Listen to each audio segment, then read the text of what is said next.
Good morning. Autumn's in the air. Look at the hostas, they're starting to go over now. I've had a bit of an epiphany.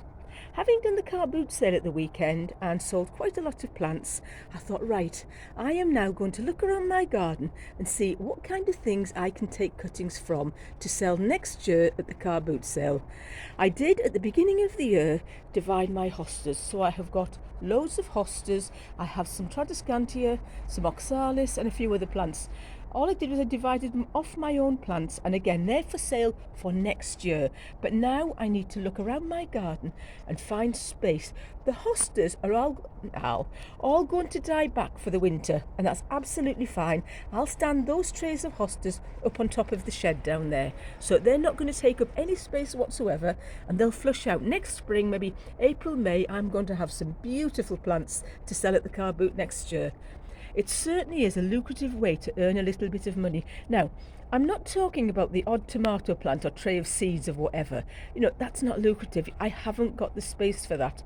If you've got the space for it and you can make a go of it, please, great. Look at this beautiful aeonium.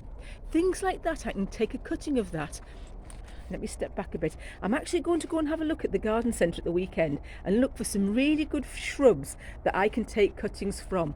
I've got jasmine up against the wall there, and I have this knack, I don't know where it came from, but whatever I plant grows. All I do, I snap it off, I stick it in the soil, and it grows. So I'm going to get a load of buckets out this morning, and I'm going to go around and I'm going to take cuttings off all the things in my garden. Now, I'm not talking about this for this year, I'm talking about this for next year. Next year I'm going to have a really good, maybe a couple of sales of plants. It will fund my garden. I won't need to buy anything. I'm looking at the table there. We so seldom use it, and I'm wondering whether to put a greenhouse there. Again, that's one of these watch this space things. I don't know how it's going to pan out. We'll watch that one. But the little cold frame that I was given free, that's currently sitting in the front garden, I'm going to put up on top of the log store. I'll do that this morning, and then I'll come back and I'll show you what I'm going to do. I'll do this video in a couple of parts rather than pausing and stopping and starting.